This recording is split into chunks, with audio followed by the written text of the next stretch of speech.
1 сентябрдан жаңы закон уктуңар да таксистерге. Эми пассажирлерге дагы страховка алат экенбиз, аны дагы биз алат экенбиз. С 1 сентября водители в такси столкнутся с кризисом. 75% из них даже не смогут работать в такси. Орусияда таксистердин 70% жумушсуз калабы. Айдоочуларды уайымга салган Аскоп полиси деген эмне? Ал кандай кыйынчылыктарды жаратышы мүмкүн? Аты жөнүм Жамбулат Жумабеков, азыр айтып берем. Орус бийлиги мигранттарды чоочулаткан дагы бир мыйзам кабыл алды. Бул такси кызматында иштегендерге тиешелүү. Эми таксисттер тапкан кирешесинин дагы бир бөлүгүн мамлекетке төгүп турууга милдеттендирилет. Ал Аскоп полиси деп аталып, кыргызча маанисинде жүргүнчүлөрдү камсыздоо полиси деп түшүнсө болот. Мыйзам боюнча айтканда 278 мыйзамга ылайык 2024-жылдын 1 сентябрынан баштап айдоочулар таксиде иштеген айдоочулардын бардыгы жүргүнчүлөрдүн коопсуздугуна жана ден соолугуна жана мүлкүнө келтирилген зыянды камсыз кылууга милдеттүү. Буга чейин алганда жөнөкөй эле камсыздандыруу машинага болгон камсыздандыруу кагазы менен жүргүнчүлөргө компенсация 500 миң рубльге чейин эле болгон. Азыркы чыккан Аскоп боюнча жүргүнчүлөргө кандайдыр бир айдоочунун күнөөсү менен кырсыкка кабылып калган болсо, Аскоп аркылуу 2 миллион акчага чейин төлөп берет. Мыйзам 1 сентябрдан баштап күчүнө кирет. Аскоп полисинин жылдык орточо баасы 3,5 миң рубльдү түзөт. Бирок айдоочуларды түйшөлткөн башка бир маселе бар. Тагыраагы Аскоп полисин алуу үчүн сизде такси кызматында иштөөгө уруксат берген атайын кагазыңыз болушу шарт. Ал эми аны алуу бир канча татаал баскычтардан тургандыктан атайын компаниялар гана албаса, өз алдынча иштегендердин дээрлик бардыгында жок кесеп.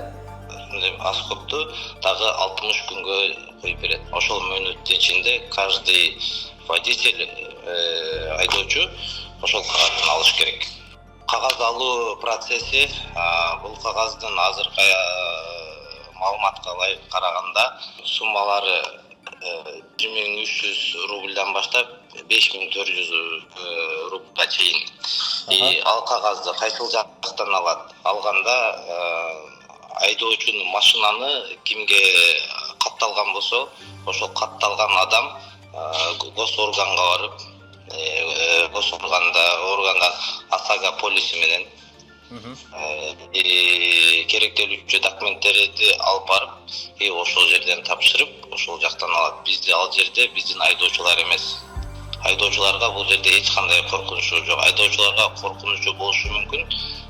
Эгерде өз алдынча айдоочулук жумушту кылып жүргөн болсо, ошол гана айдоочулар гана ала албай калышы мүмкүн. Эгерде таксопарктан машина алып айдаган водительдерге бул нерсенин эч кандай коркунучу жок. Ошол көбүнчө жана өз алдынча такси кызматында иштеп жүргөндөр интернетке видеолор чыгарып атышпайбы? Аларга анда кыйынчылык жаралат экен да, аябай эле. Анткени жана уруксат кагазы алыш керек дейт. Аларга кыйынчылык жаралышы мүмкүн. Алар Московский областта эмес.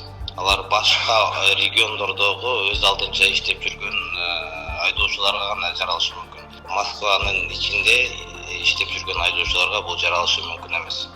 Эмнеге дегенде, бул жердеги ар бир айдоочу путевой лист АСАГА полисин, теперь Аскоп полисин алып гана иштей алат. Андан башка Яндекс таксиде иштегенге уруксат бербейт эч качан. Жана өз алдынча иштеп жүргөндөргө кандай кыйынчылык жаралат экен? Чечсе болобу негизи аны? Алар кандай жол менен чечишет? Же такыр эле 1 сентябрда алардын ишин токтотсалабы? Аларга эми машинага полностью уруксат кагазын даярдап, органга барып тапшырып, уруксат кагазын алып чыкты, Аскоп полисин алгы чыкты. ИПга же болбосо юридический бир компанияга каттап, андан кийин гана ала алат да, өз алдынча иштеп жүргөнгө мүмкүнчүлүк болбой калат. Москвада именно транспорттун көптүгүнөн кырсык көп болот.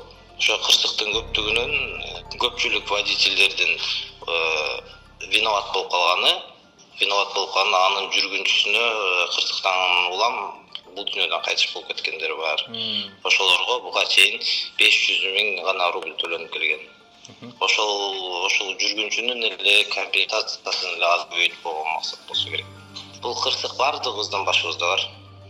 Бул кырсык айтып келбейт.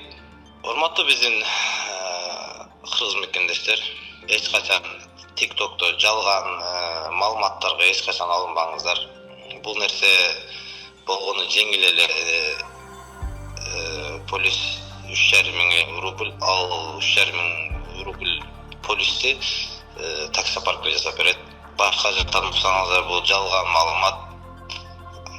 Толук маалыматты эгерде билбесеңиздер, автоунаа берген мекемелерден сурасаңыздар, силерге толук маалыматты берет. Бизге дагы көпчүлүк суроолор келип жатат. Башка тараптардан кээ бирлери Москвада ОСАГО полисин жасайбыз дешип, очойгон суммаларды реклама беришип, Шылымдар, андай суммаларга ОСАГО полисин жасатыштын кереги жок.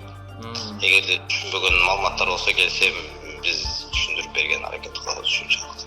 Учурда Орусиянын өзүндө да бул мыйзам долбоору талаштуу пикирлерди жаратууда. Бийлик өз алдынча иш жүргүзгөн таксисттерге уруксаат алуу мүмкүнчүлүгүн жеңилдетпесе, көпчүлүк иш таштап, такси кызматынын кымбатташына жол ачат деген божомолдор айтылып жатат. Элдин маанайына жараша дагы кандай өзгөрүүлөр кириши мүмкүн? Биз аны кылдат байкап турабыз. Сиз медиа хабты көрдүңүз, бизге катталып маанилүү жаңылыктардан кабардар болуп туруңуз.